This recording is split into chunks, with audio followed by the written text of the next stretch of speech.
weed, that's like eating some candy. Nigga, this shit ain't healthy. Nigga, hold your text on. You know what I'm saying? We got in the sauce, you feel me? Posted y'all with a video yesterday type shit, but you know what I'm saying? I was busy type shit. RP to one of my favorite wrestlers, man. Bray Wyatt. You know what I'm saying? And RP to Terry Funk, man.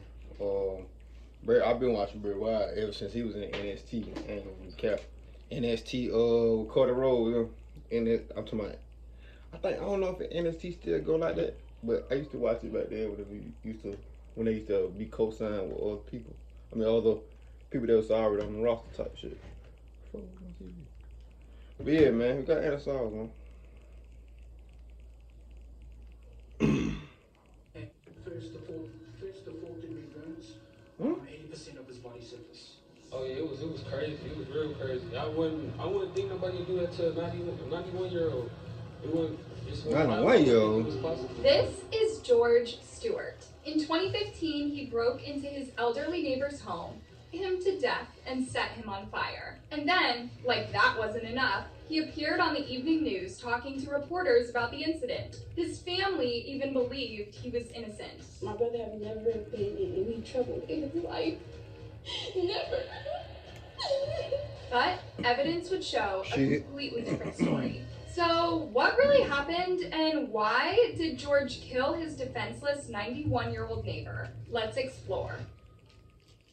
Paul Monachik was a 91-year-old World War II veteran and retired repairman who lived alone in his Detroit town in the 2500 block of Bentler Court. His family described him as a good and gentle man who had hoped to live to see 100 years old. Despite his age, he was thriving and he took care of himself. He was nearly deaf, but kept himself well-groomed and informed by reading newspapers. He had lived in his house for 65 years, so all the neighbors knew and liked him. He was nice and friendly with everyone, and so the neighbors would often come to check on him and help him around, which makes what happened on November 21st, 2015, truly tragic. That early morning, at around 2:50 a.m., police and fire personnel responded to a call about a house that was on fire. When they got to the scene, Paul's house was engulfed in flames, with the old man inside. The firefighters immediately put out the fire and went inside to search for the 91-year-old, but they didn't need to search for long. Paul's charred body was found near his front door, lying on his back. He had been bitten and burned to death. What kind of monster would do this to a defenseless 91-year-old man? Paul's family was completely shattered by the news of their father's brutal death. It's really disheartening to think that somebody could bring harm to an elderly man. Paul's distraught son, Scott, pleaded for help from the public to track down the suspect responsible for this brutal act. Everyone in the neighborhood was also shocked by what had happened to the sweet old man who had no issues with anyone. He was a nice old man. Whoever did it, I hope they go wherever they gotta go. One of Paul's next door neighbors was 17-year-old George Stewart IV, who told reporters that he had seen someone driving off before he realized Paul's house was on fire. And I just seen the person driving off with his car. Next thing you know, 2 minutes later, I walk in the house and we smell fire. Oh yeah, it was crazy. It was real crazy. I wouldn't think nobody would do that to a 91-year-old. I wouldn't think it was possible. As Detroit police investigated this brutal murder, they were able to obtain surveillance footage from a local gas station showing a young African-American man buying gasoline and a lighter. The suspect was driving Paul's 2000 silver Chevrolet van, which had been stolen from his home. Police believed that the suspect had broken into Paul's house with the intention of robbing him. The surveillance footage with the suspect's face was released to the media, with investigators asking anyone who could identify the person to please come forward. And it wasn't long before someone did. An arrest made in the murder of a 91-year-old man, his body set on fire. Actually, I was talking. Have you ever wondered why we are paid every 2 weeks when we work every day? With EarnIn, you can access... When someone pulled off with his car. But now, sources telling us it's this teen in custody who spoke with Action News just hours after the crime. You remember Paul's 17-year-old neighbor, George Stewart? Yeah. Seems like he knew more about what happened to Paul than he was letting on. According to his family, George Stewart was a good kid who went to church and played basketball and soccer. He lived most of his life in Romulus and attended Romulus High School. But 5 days before this gruesome incident, he had moved in with his grandfather in Detroit. Unfortunately, he came down here about 4 or 5 days ago. I haven't had a lot of interaction with him over the years because he lived in Romulus. He's my grandson. You know, he was a star athlete.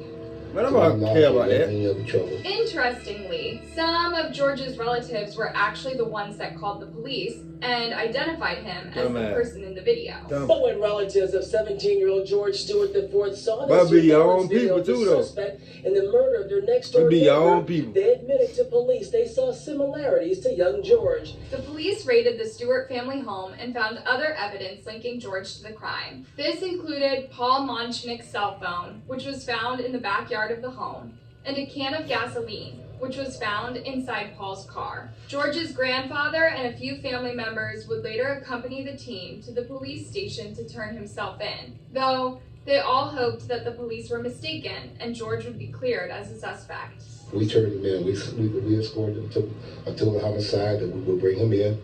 I took him down to homicide, accompanied by his uncle, his mother. Sincerely pray and hope my grandson had nothing to do with this dangerous crime. Despite the shock of learning that his grandson could be a heartless killer, the grandfather felt bad for his elderly neighbor and the grieving family. Right now, I'm gonna worry about the Paul's family, my grandchild.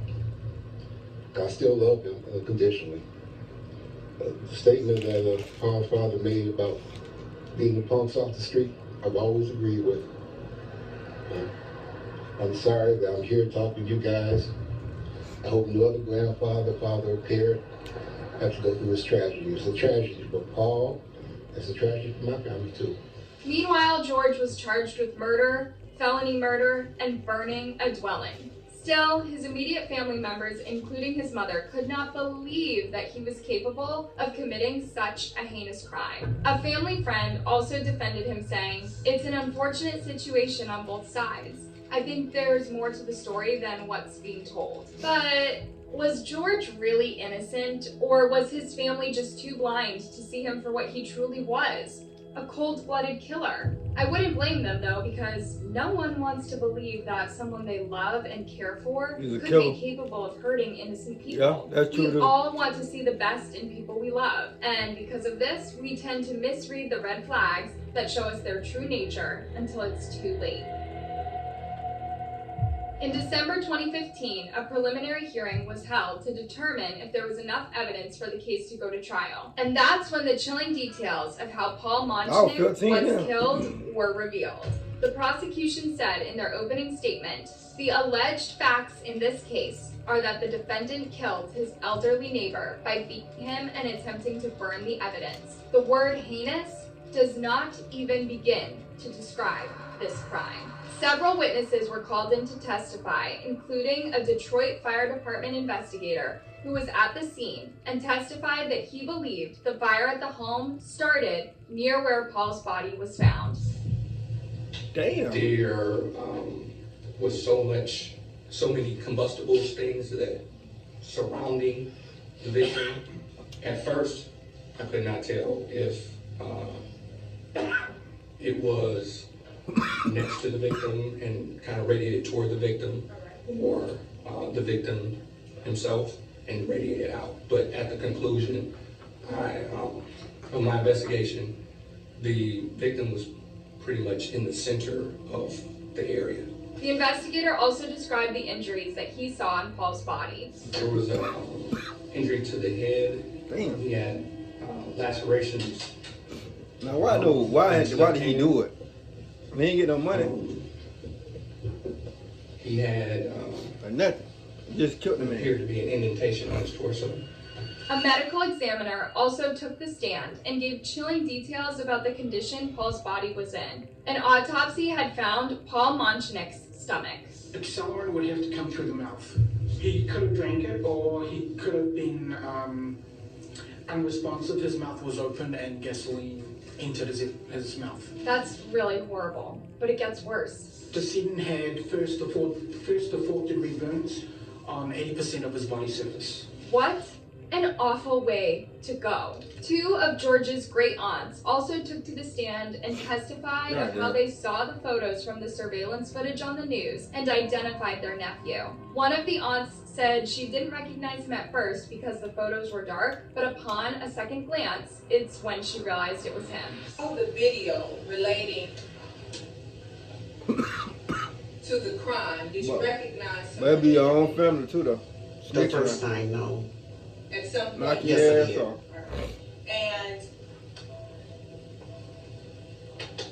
did you have some contact with police of the Detroit Police Department? Yes. Oh, booking.com. I'm going to somewhere. The aunt said that she went to the police to report she knew the person in the footage. You said that you told them that you thought you saw him or knew the person in the video. Yes. How certain were you of who you had seen in the video? I was certain, very certain. As the aunt was testifying, George could be seen looking like he was about to break into tears. Is your signature at the bottom of this photograph, this exhibit?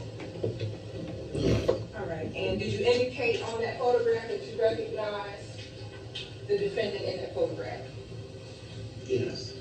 However, George's lawyers questioned the aunt's testimony, saying that both aunts didn't have a particularly close relationship with their nephew and could have been mistaken. You indicated that you are this young man's aunt, is that correct? Yes. So that means that you are his mother or his father's sister, is that accurate? Mother. You're his I'm mother? his mother's aunt. I'm his mother's aunt. Okay. Prior to a year and a half, how often would you see him? Not often. All right. So he's somebody that although you call him, you call yourself his aunt, he's not somebody who you're really involved with, is that correct? Correct. The aunt did say that she was sure it was George in the surveillance footage because he looked a lot like his sister, who she had taken care of for years. So he looks like his sister, and they have the same features. And I took care of his sisters for years. She was small. The other aunt said that George had visited her during the summer of that year, and that's how she was able to recognize him. Is this a picture that you've seen before? Yes, on the news. Okay, and was it also a picture that was shown to you by officers of the police department? Yes. Detroit Police? Yes. And when they showed you this picture, did you recognize someone in it?